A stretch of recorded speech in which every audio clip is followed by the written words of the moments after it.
What's up, y'all? We have yet another GM 10 cut ignition that we have to do from NAPA.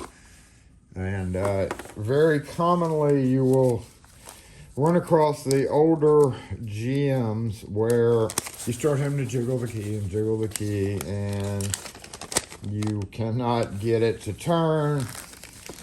First step should be going to a locksmith and having a new key made, because that is 98% of the time the problem. And if we take a look at this key after we get all this unboxed, most of these come with the little wafers. Different quality than OEM for sure. Each one of the little wafers has you got a spring cap with springs. That's what I have this little plastic bent out for, because springs do spring things.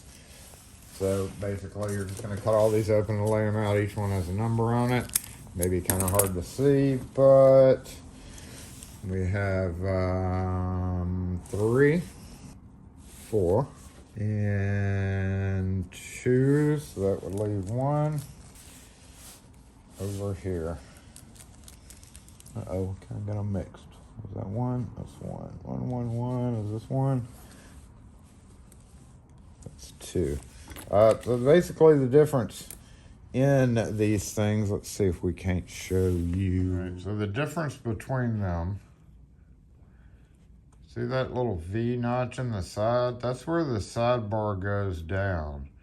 So the difference between each of these wafers, whoops, is this big. You see a couple of these little false notches. These little small ones are called false notches, but the main one, the deep one, on the 1 is near the tip, 2 moves up a little bit, 3 moves up a little bit more, and then that 4th one was the furthest one. So you can tell them apart really easily if you move the 1 next to the 4.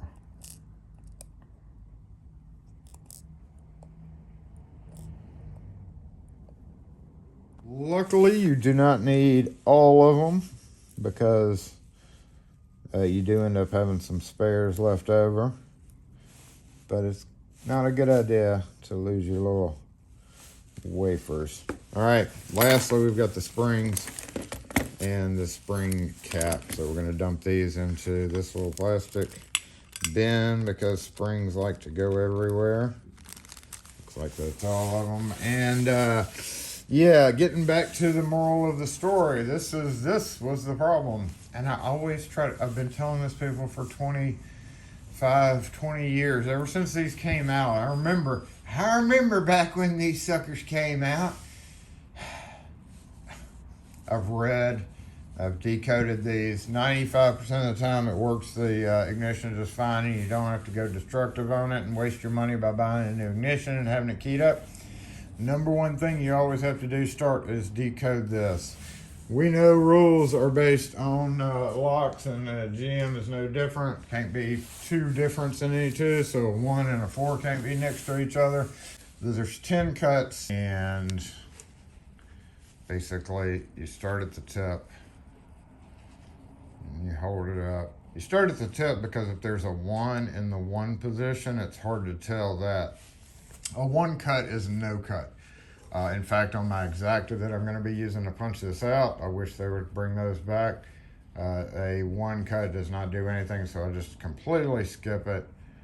I have some dirty ass hands here, don't I? All right, so we have a severely blunted tip.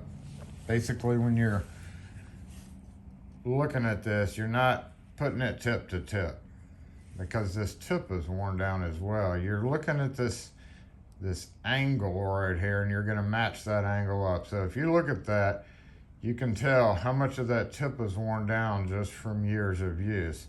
So our first cut is right here, and it's going to be 3, 4, 3, 4, 2, 1, 2, 4, 4, 3, 3, maybe.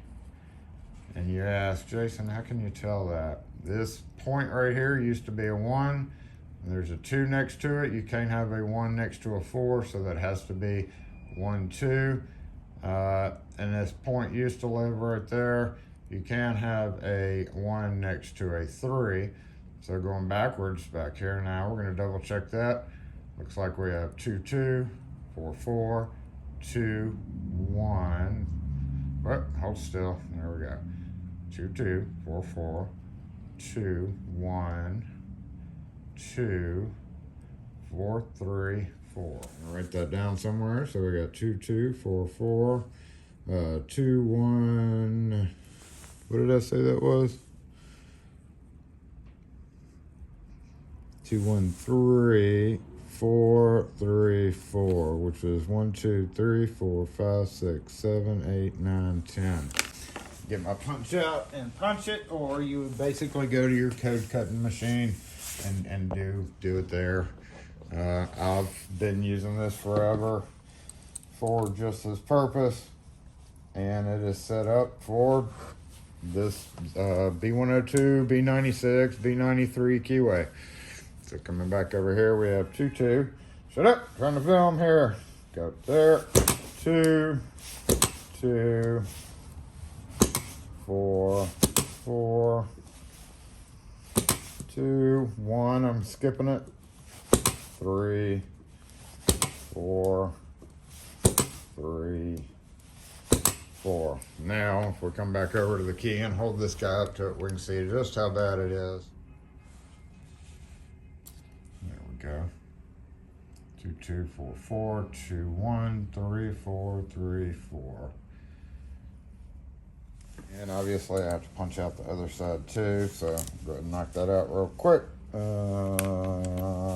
2, 2, 4, 4, 2, 1, skip 3, 4, 3,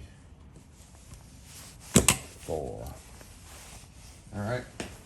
Unfortunately, my punch is starting to get a little wonky. It's still doing okay, considering this thing's punched thousands of keys. So I do give it a brush now. I didn't used to have to brush it, but if anybody has a number 23 punch, I'll buy it. All right, so keying the cylinder up now. We know the bitting. GM Ignitions have 9 spots in them for wafers. They skip the 10th one, I believe it was. So if you count these guys, 1, 2, 3, 4, 5, 6, 7, 8, 9. You might think it has 9 cuts in it, but it doesn't in reality. It has 10 cuts in the key. And that tip cut operates different things like glove boxes and such. So see the end of it right there? We know the end of it is a 4, right? So if we watch this slide in, see that 4, 4, and then 4's in the 9th spot now, and then boom, 4. You can actually look at that by doing that. The sudden realization, I don't have any fine tip Sharpies here. Let's just do this. All right.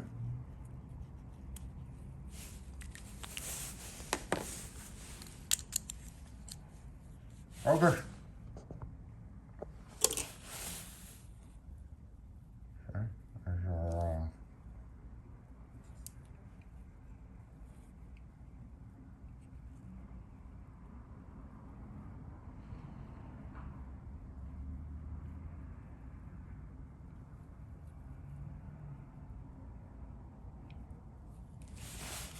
So there you can see how that black went past. So basically that means that we are loading up the chambers all except for that tip cut right there. So we can get rid of it. You don't have to worry about it for the ignition. And at this point, it is just a matter of loading those wafers. So we go 2, 2. They only go in one way. But I imagine some people out there could figure out how to make them go in a different way. Focus! Jeez. I don't know what's wrong with my autofocus today. Goes in, the leg goes towards, there's your sidebar right there.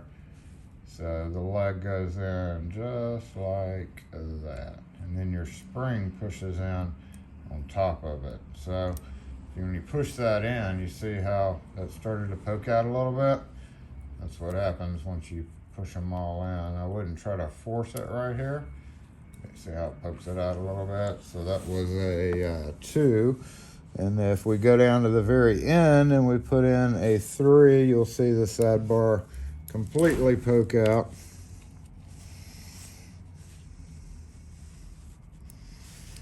So looking at that, number 3, we know that last one is a 3, so we're going to put it in there as well.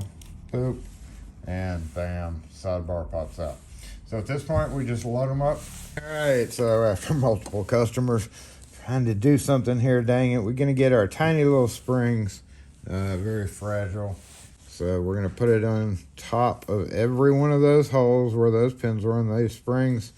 Push the pins down and make them spring back up when the key is withdrawn, which pulls it out of alignment with the sidebar and stops the cylinder from turning. So let's go ahead and just fast forward through this. These springs are hard to deal with, y'all.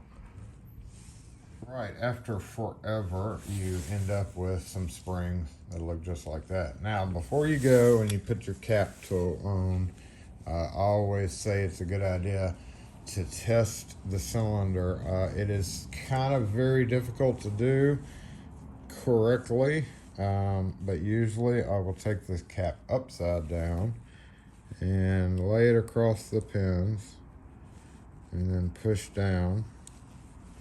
Hold it in and check our key. Make sure that sidebar drops, which, see how it drops in, pulls out, drops in, pulls out, drops in. Very carefully lift off this. Make sure all our springs are still good. Turn this around, and the lip, you see how it's got this little leg right here. There's this little leg right there. We're going to drop the legs in there with that facing that way and push it in. Flathead. Push in here. Push in here. Now here we have specific tools in the locksmith world to crimp these and do all the stuff that you're supposed to, but as long as you give it a good push, you're good to go. Push in on the corners. And now what we're gonna do is check the key one more time. On the sidebar, goes down, take the old key, put it in, watch what happens. Nothing happens because the key is so worn out. And when so it's starting to go down a little bit right there. If you sit and wiggle it, whoop, there it goes. And see, that's why you have to wiggle the key, is because that key is just worn out. So we are going to go ahead and tap this on a vise. So for that, I have a tapper. We're going to make sure that when we do that, that no section of this is pushing down. So you don't want to be hammering down on the sidebar or any of that. So, watch out for that while we're doing this. Take the tip of a small flathead screwdriver, put it right here. You see where that metal is? Conveniently located to be able to fold over that. And then we say, okay. What? Okay. What kind? Medium. All right. And we're going to come over to the other side right there. Okay. Let's go do one more. Okay. Yep, looks good. And we're going to go light. Yep, let's do a little bit more there. Okay, medium. There we go. And what that does is that bends that metal over so it does not pop out as easily. So here we're gonna go light, just to peg the leg in a little bit. Yep, I'm gonna lay it flat back down and go medium, and medium, and medium, and medium, and on the other side same thing, medium, medium, medium. And as you can see, that kind of pins it down. It kind of stops it from coming back up. Let's check it with the key just to make sure that it doesn't do any weirdo movements or anything. Looks pretty solid to me. Sidebar falls, and it comes with that pack of white goo, which I'm just going to tell him to smear it all over it. I'm going to give, those two look pretty good. Let's go ahead and tap it one more time right here, though. Your hand's in the way. Yeah, no, it's hard to video. Right there with a medium. A little bit more. Oh, wow. Smacky, smacky. And that's it. Keying up a GM 10 cut Mexico from NAPA Auto Parts.